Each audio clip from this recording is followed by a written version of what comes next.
mentioned the Sacramento arm. That's not necessarily the most prolific area that Shasta is known for. I know that there are river arms that people talk about all the time. Maybe that was back in the day when there were more largemouth. Um, but you fish all over the lake? I do. So the last I when I won the Wild West and when I won the One Bass, I won them up the Sacramento arm. That was just I like to fish that arm, but I like to fish on all of the arms. This last year, Joe Uribe won the One Bass Pro Am, and he was in Jones Valley.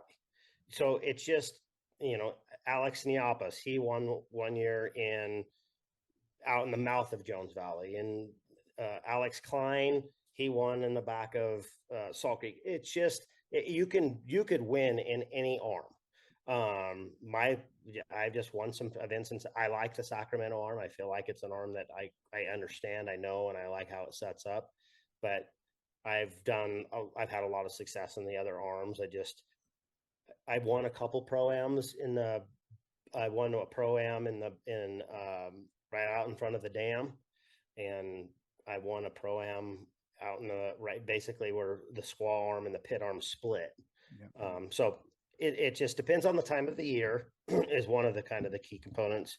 And springtime, when the later you get into the year, I would think that the Jones Valley squaw mouth, those are going to be bigger players than up the arms and stuff like that. So you can certainly win anywhere.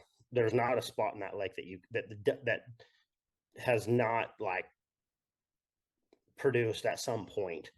I know FLWs have been one in the McLeod arm. I know Jeff Michaels won. Well, he was kind of fishing the Sac and the McLeod. Casey Harris won an FLW, and he was primarily fishing in the McLeod. So it's all over the place. You just gotta check them. You just gotta keep them honest. That's right. That's right. So let's do this. Let's say you were going fishing at Shasta tomorrow. Which direction would you head, and what would dictate that?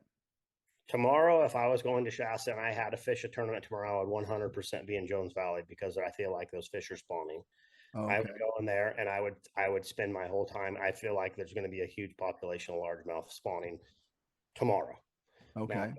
if it was a different time of the year, I would go somewhere else. But if you were in a tell me that I needed to fish a tournament tomorrow, I would go into Jones Valley and I would look for big largemouth, and I would go into the back of Brushy, Clickapooty, Fort Creek, Jones Valley. They're all those little creeks that are right around there because that's typically where I see most of the largemouth.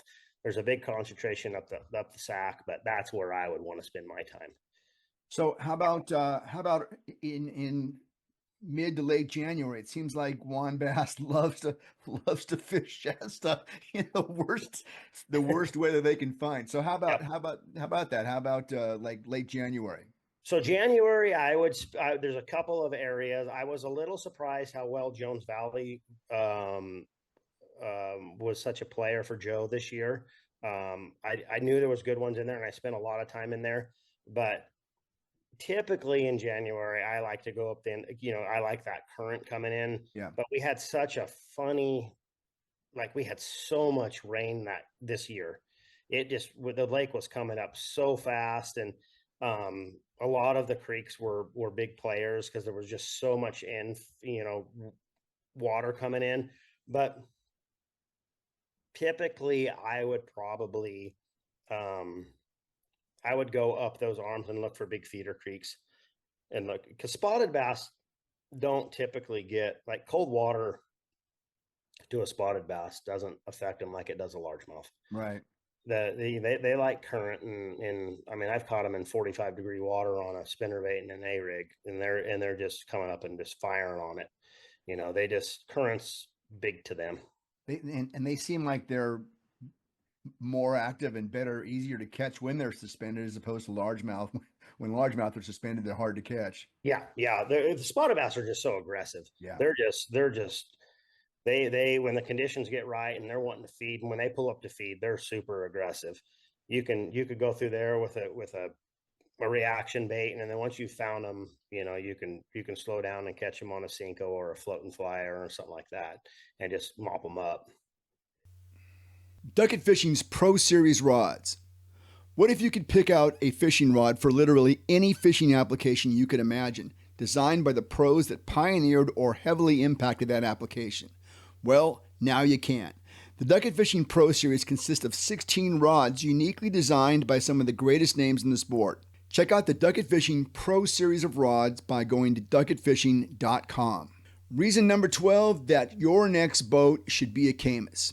The Caymas XS Series is the first bass boat to offer a carpetless fishing surface.